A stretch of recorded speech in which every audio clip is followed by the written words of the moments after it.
congratulations, you made it here for the early service with the time change. See, normally on churches that have two services, on time change Sunday, the morning people come to the second service, and then the second service people just stay home, and so, but you made it this morning. God bless you. My wife told me something a couple weeks ago. She said, the problem with your preaching is you're focused, but you have the ADD, and so by the time you get to the end of the service, you blurt out something stupid which negates everything that you said. She said, why don't you just go ahead and blurt out the stupid right up front and give people time to get over it so that they can then hear the sermon, okay? So that's what I'm going to do. I'm going to tell you, Pastor, I'm going to tell them a true story. True story. Not like the rest is going to be a lie, okay? Yeah, the rest of the thing, I'm totally fabricated right here. We're all adults here. I had to go to pray for my former pastor's wife. My wife and I went to her hospital room. She was having some surgery done. She had the surgery completed. We went back to visit her. This is a true story, okay? There's a reason for this. Now stay with me, okay? When we got there, I was getting ready to leave and be in the Dominican for another 10 days. And I turned to, again, this is my former pastor's wife, okay? A former pastor because he passed away, okay? And so I said, Janet, how can we pray for you? What specifically can we pray? You want to pray specific, amen? You know what I'm saying right there. And she kind of looks around as if she's embarrassed to tell me. And she goes, well, Teresa, Mike, they say I can't leave until I pass gas. Yeah, I see. I told you I'd start off with the bad stuff right up front, didn't I? Are you with me? Stay with me. Love me anyway. Do you love Jesus? Do you love God? Love me. Okay, right there. I'm going to be, okay. And she said, I've never asked anybody for this, but would you pray that I'll be able, because they've got to know that my system is working before I go home. You follow what I'm saying? Some of you medical people understand this. And I got to be honest with you. I've prayed for a lot of things. I've never prayed for that before, okay? I said, so not only do I have to do that, but the nurse has to hear me. I said, okay, let's join hands. And I said, Lord, your word said that the wind blows where it wants to. And we don't know where it comes from. But in this case, we need the nurses to know where it comes from. And then I pulled her finger. But that was just for fun. That was just for fun. I remember the worst whooping I ever got from my mom was not with a paddle. It was with Dawn dishwashing detergent. Did you ever get your mouth washed out with soap when you were a kid? Who ever got their mouth washed out? Yeah, sometime my dad was a mechanic, so we had that lava soap, and it'd take the skin right off the top of your tongue right there. But I said the F-A-R-T word in the house. You didn't say that in my house. And notice I did not say that word even when I was telling you the story, okay? It was just different in my house. I grew up in a very, very conservative, religious home. Did anybody else grow up in that surrounding too? Okay, a couple of you have. Now you say, Mike, what do you mean by that? I mean, like for instance, on Sunday, men would never wear cotton below the waist. What do you mean by that? Okay.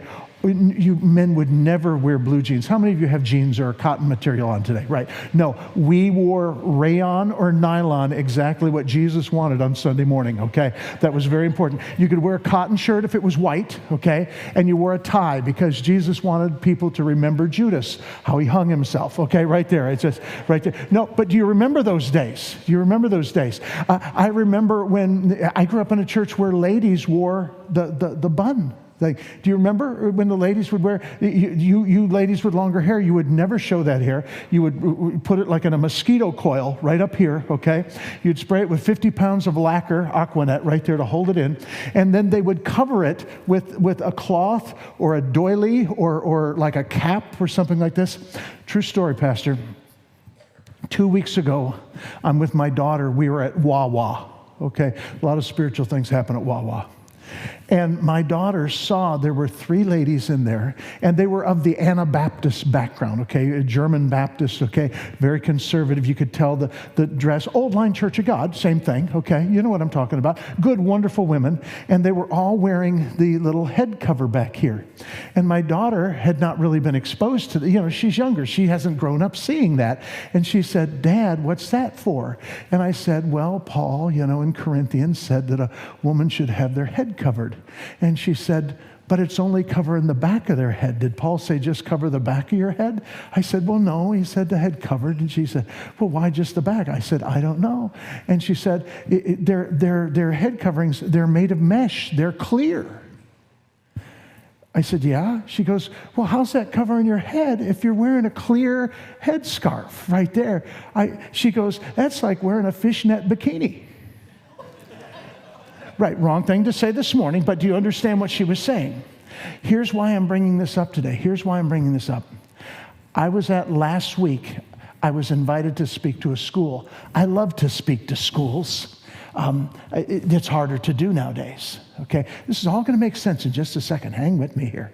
Some of you are going, I'm glad we didn't come last night. Right there. I asked the students, I said, tell me, when you think of Christians, what comes to your mind? Are you ready? Ready? When you think of Christians, what comes to your mind? Now, I want you to think about what comes to your mind. Here's what I got. You ready for this? They don't drink alcohol. They don't smoke cigarettes, cigars, pipes. They don't vape. They don't wear short skirts, not even the girls.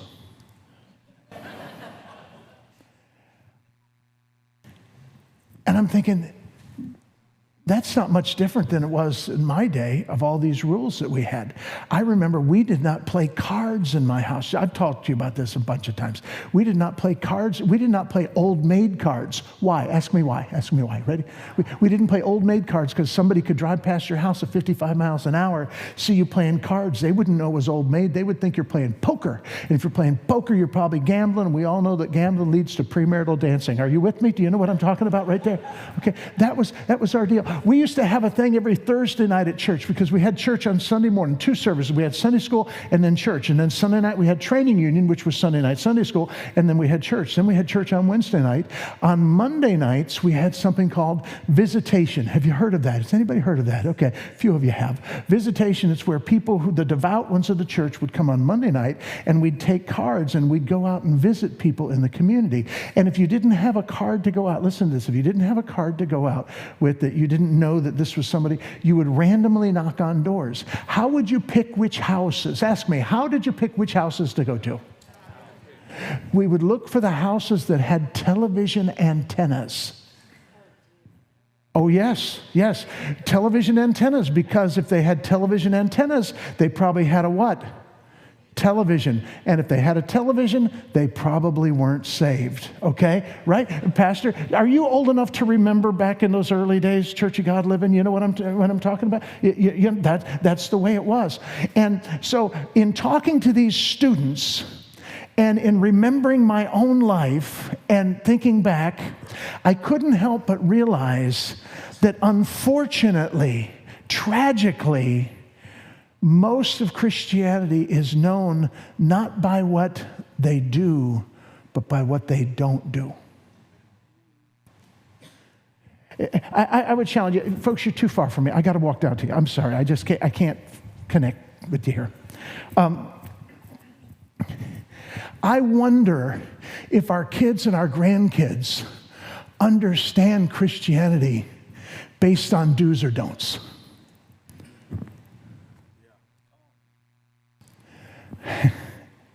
In fact, I challenge you sometime. Just don't set them up. Don't tell them what I said, okay? Say, hey, tell me, what does Christianity look like to you?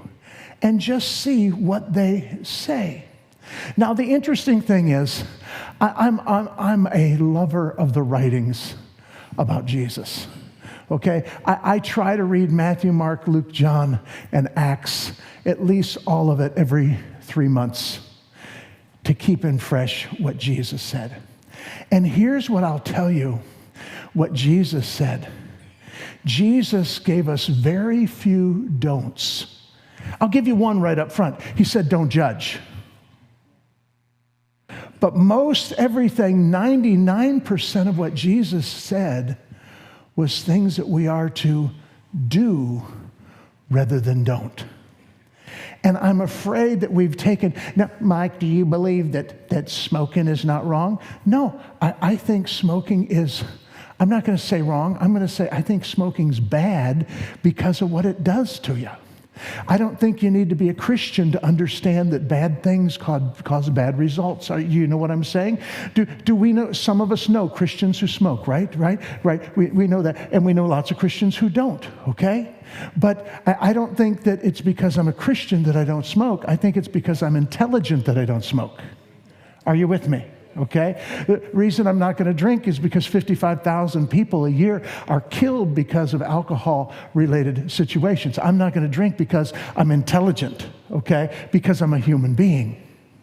But the interesting thing is that Christianity used to be known for what it did.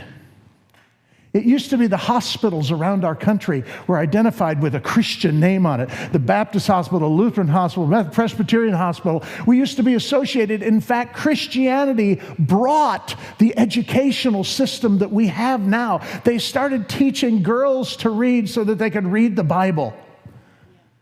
Wow. Think about this. That's what we used to be known for. But what happened? Well, what happened was the same thing that happened to the Jews. The Jews started out with these wonderful 10 directives, the top 10, the commandments we call them. Okay, directives of how to live life, but the Jews continued to add 613 don'ts to it, which included don't walk more than 20 foot from your house on a Sabbath day or you should be put to death. Wow, don't. They were known, they thought that I'm not going to say holiness because it wasn't holiness. They thought that their don'tliness would somehow usher them into the supreme spot of power over all of their enemies. And let me ask you a question, did it work? No. I was talking with Cal Thomas a couple of years ago. Cal Thomas was the co-founder of the Moral Majority. He and a fellow by the name of Jerry Falwell. Some of you remember the Moral Majority. I said, Cal, talk to me. We were talking about a particular issue, and he said this. He said, Mike, the greatest misunderstanding of my life is I thought that we could somehow legislate morality, and by legislating morality, we would change the community. And he said I was wrong. The don'ts. So if the don'ts aren't what we need to worry about, what are the do's that we need to do? What are the do's that we could change our world by being known as the doers rather than the don'ters? We've got some scriptures today. We're going to start in Luke chapter 6. If you have it there, I think we've got some right up on the wall there.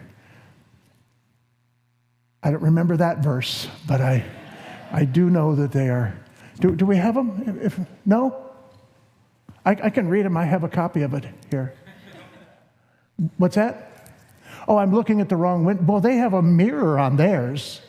Yeah, I guys can see you. They're just behind, hiding. They're probably back there sleeping or eating pizza or something like that. Okay. Well, okay. Let me just read it to you. Luke chapter 6, verse 27. Jesus is giving us a list of do's. Are you ready? But I say unto you which hear me, love your enemies, do good to them which hate you. Jesus is going to give us a list of do's. Now, let me right up front tell you that Jesus' list of do's probably is a lot harder than the don'ts. I'm going to tell you right now, it's a lot easier for me to not smoke and drink and cuss and chew and dance and card play or go to movies or have a television antenna. I have cable. I get away with murder right there. Okay? But the list of do's, but you ask yourself, how could our world be different if this is what people knew Christianity by? But I say unto you which hear me, love your enemies, do good to those who hate you. Wow. That's tough. Bless them that curse you and pray for them which despitefully use you. Bless those that curse you. What do you do when the people come by the car and they don't like the way you're driving and they give you the finger? What do you do?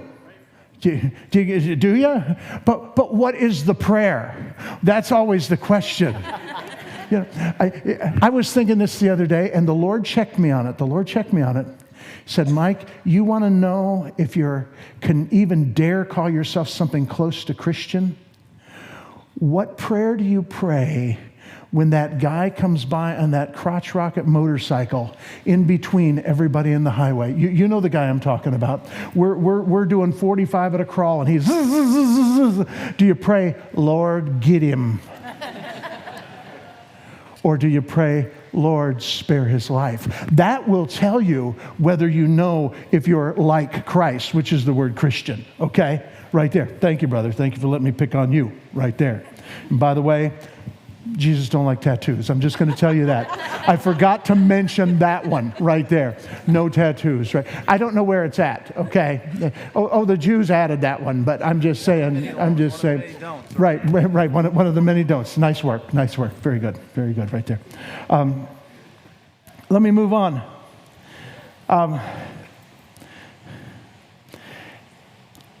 Verse 31.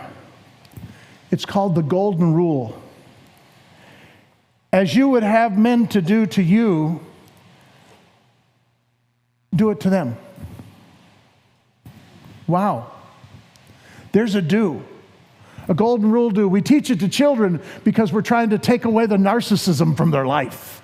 Because all children are born as narcissists, meaning that it's all about me, right?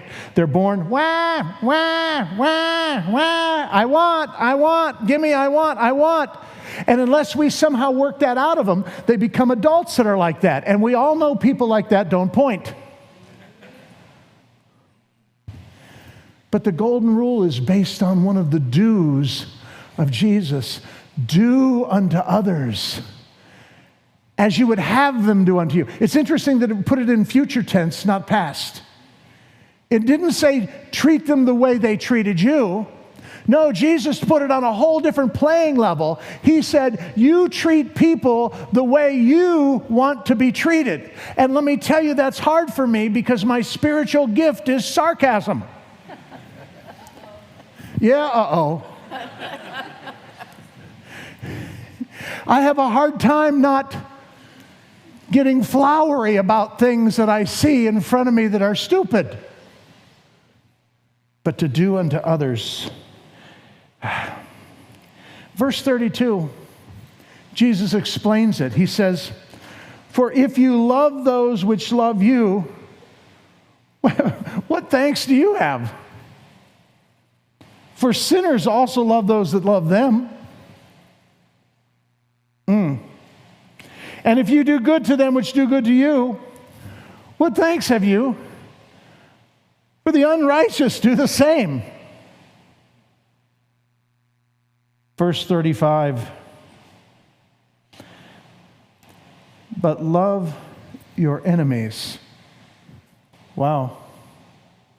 In other places we're told to pray for them, to bless them. But love your enemies and do good and lend, hoping for nothing again. And your reward shall be great. Hold it, I can't say that next part there. Because it's a conjunction, it's a follow-up of what happens. And you shall be children of the highest. For he is kind unto the unthankful and to the evil. It rains on the just as well as the unjust. Be ye therefore merciful as your Father is also merciful. Judge not, and you shall not be judged. Folks, I would like to see us, I would like to see us get to a place where the church is known once again for what we do. When Jesus was here on the earth, they went to see him for what he did, not for what he didn't do. They didn't go, come on, we got 10,000 people back here. Hey, Jesus, we're here to see you not smoke. So just sit there. Hey, everybody, he's not smoking. Can you believe that? Man, awesome. He ain't a Marlboro man. No. Come and see the man who doesn't drink wine. We can't go there because we know there was a whole problem with that because apparently he did at times. It was the drink of the day, okay? There wasn't fountain cola back then. You didn't walk up and say, give me a Camel beer. You know what I'm saying right there? I have no idea if there were Camel beer or root beer or whatever. They came to see him for what? For what he did. What did he do? We know in John, he said that those wonderful words, or excuse me, rather Mark, he said, I am come to bring the good news, the gospel to the poor. Good news to the poor. What was that? Why did he say good news to the poor? Because at that time, the poor couldn't have redemption. Why couldn't they have redemption? They couldn't have redemption because they couldn't afford it. When he overturned the money changers in the temple, I believe the reason he was doing it is because those money changers kept the poor from getting redeemed because they couldn't afford a sacrifice. And Jesus flipped them over and said, hey, good news, folks. I'm the sacrifice for everybody. I'm the sacrifice for the poor. Now the poor have access to the same God that everybody else. And the truth is, they always did. Because it's the same, he's the same yesterday, today, and forever. Jesus healed. Jesus said, you will know that the Spirit is on me. Because I attend church on Sunday and raise my hands and dance. No, we weren't allowed to dance. Dancing was bad in my church right there. You could go up and down, but if you went side by side, you were not Christian right there. He said, you will know that Jesus said, you will know that the Spirit of God was upon him. Think about this. Jesus said, you will know that the Spirit of God is on him because good news went out to the poor. He said that he would come to bring sight to the blind. And I'll tell you, if there's one thing I see out there today is wokeness, blindness masquerading as wokeness. You can be awake and still be blind. He said, I have come to bring freedom to the captives. And aren't we living in a world of captivity these days? I read a statistic the other day. It said that 90% of girls who take their first hit of meth or crack, 90% of them will be instantly an addict from that point on right there. And yet drugs are so available out there. And our kids are almost encouraged to try them these days. We have a world around us that's addicted and broken and lost, and they don't have a life worth living. And they're existing. Why are they mad on the highway? Why are they angry on the highway? Because they've got to get life in now because they don't have a future. But we have an anchor that keeps the soul steadfast and sure while the billows roll. Remember that old song? Fastened to a rock which cannot move, grounded firm and deep in the Savior's. I know. He's so old. I know. I could see you saying it. I could see you saying it. How old is that song, Mike Williams? It's 1800s. Shut up. All right. But Jesus said this. Jesus said, I have come that you might have life and that you might have it more abundantly. Does Jesus not want you to smoke? Yeah, because he wants you to have life abundantly. But it's nothing for us to judge. What's to judge is, are we loving or are we hating? Are we judging or are we bringing mercy? Do people want to be around us because they wanted to be around Jesus? It said that the publicans and the sinners brought him to his house, brought Jesus to their house. I wonder if people would want us in their house. Oh, I don't want them in their house. Why? well, I do these things and they're going to condemn me. And the unfortunate thing is, I imagine that most people in this room are not that type of person. But unfortunately, we're bad by association. Do you follow what I'm saying? So the only thing we can do about it is really make an effort to show a difference. In Matthew chapter 25, to me, the scariest words in all the Bible. Matthew 25, verse 31. You can find it there, or I will read it to you. I'm going to read it out of the King James so you know it's correct. I hope the second service is...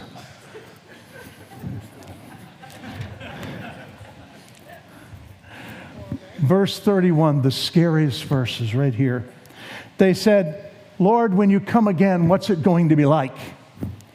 And Jesus says, when the Son of Man shall come in his glory, and all the holy angels with him, then he shall sit upon the throne of his glory, and before him shall be all the nations gathered, and he will separate them one from another, as sheep divideth his sheep from the goats. And he shall set the sheep on his right hand and the goats on his left. Then the king shall say to the ones on his right hand, come, you blessed of my Father, inherit the kingdom prepared from the foundation of the world.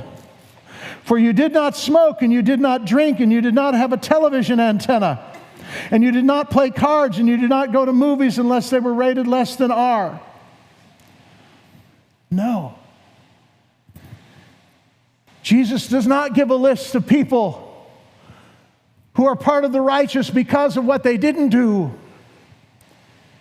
He gave a list of do's. He said, I was hungry, and you gave me meat. I like to tell that to the Adventist people. They don't like that verse. They're vegetarians. I was thirsty and you gave me drink. I was a stranger and you took me in. I was naked and you clothed me. I was sick and you visited me. I was in prison and you came unto me. Then the righteous shall answer him, when did we do these things to you? See, this is not about a works doctrine. I'm not teaching that you work your way to get this. What I'm saying is these people didn't even realize that the love of God had transformed them to doers. Church, I want to encourage you to let the love of Christ transform you into doers. Religion wants to put you into don'ters. And let me say, most of those don'ts are very good things not to do. They're very good don't list. It's a good don't list. But let's not confuse the don't list with the Jesus do list. Let's not sacrifice Jesus' words on culture. I don't want to stand before God and hear him say, yeah, you didn't smoke, you didn't drink, you didn't cuss, you did tell that story about the lady who farted at church, but I'll overlook that one. I want to hear him say, Mike, little kids who were hungry ate because of you. Folks who had no water had wells because of you. Folks who were homeless got homes because of you. People that were sick got medical care because of you. And we are in a world and in a time when we can all do that. Mike, you're a missionary. Isn't it the time that you pull out a card and ask people to join your organization? No, not yet. Because it needs to happen here and around the world. I wrote a paper this week, Pastor. I don't know if the mission will ever let me publish it. But it's talking about the 1040 window, that window we talk about unreached people groups. Unreached people groups around the world. I'll bet you have a neighbor on one side of your house or the other who is an unreached people group. that know as little about the good news. They may know about don't smoke, don't drink, don't cuss, don't chew, don't all this. But do they know the good news? The good news is that you don't have to live this way anymore. They're just as lost as those around the world. But Jesus told us to go to all the places and do it all. So we do it all right there. Okay. I am going to ask you this. Some of you might say, Mike, I know you run this mission in the Dominican Republic. I am fortunate enough to serve on a wonderful team that does mission work in the Dominican Republic, in Malawi, Africa, and in Milpa Alta, Mexico. That team is not just our 30 or so staff people that do this. Our team are many people in this very room who've been helping us do this. Our team is this church pastor who's not only sent down teams to be part, but who's taken up offerings to do that. So let me say this, thank you, team.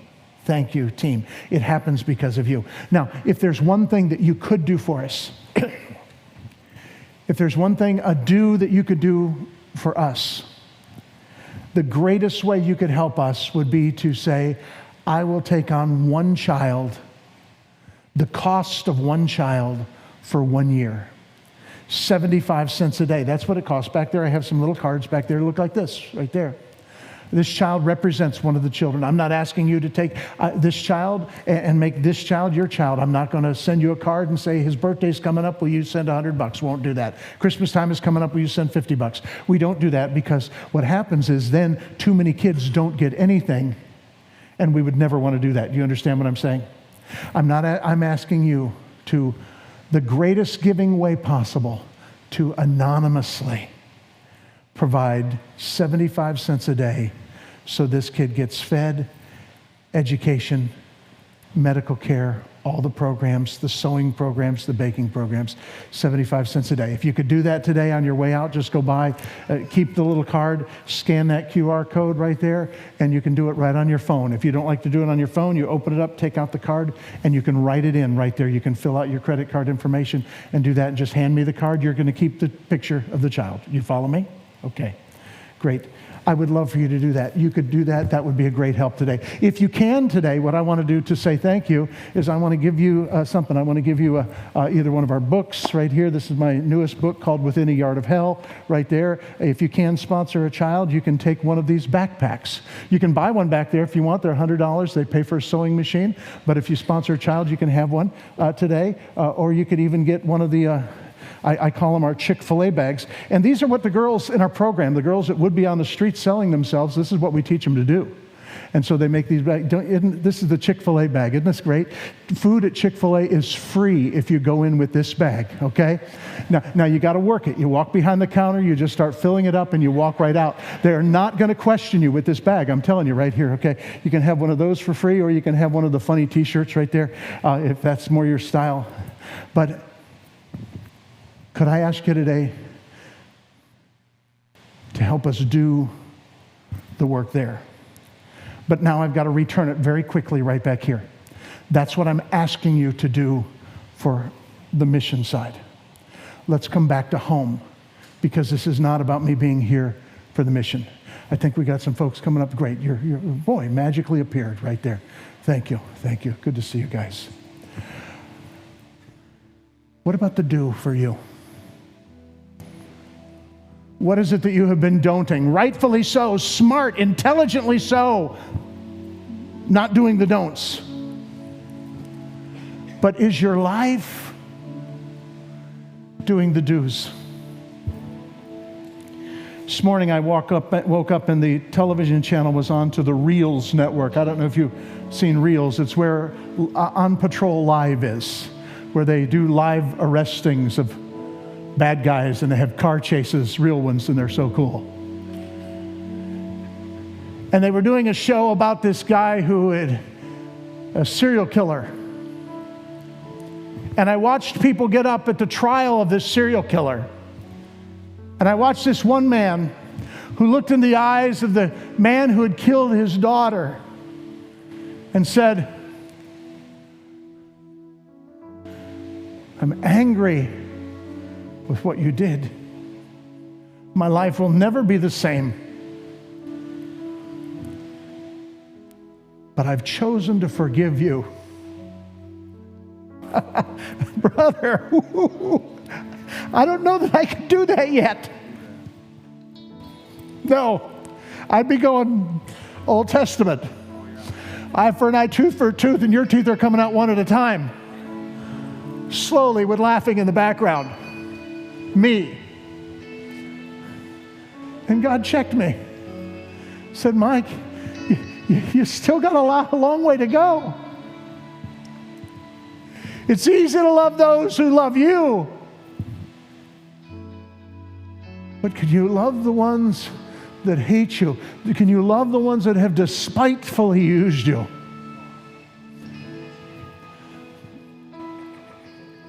I looked at that man and I said, I want to know the Jesus he knows. How can we do the do's? What do you need to put down today? As our folks lead us in a song, would you let God speak to you this morning about an area of your life that you need to become a doer? You've not been a doer, and you need to be a doer.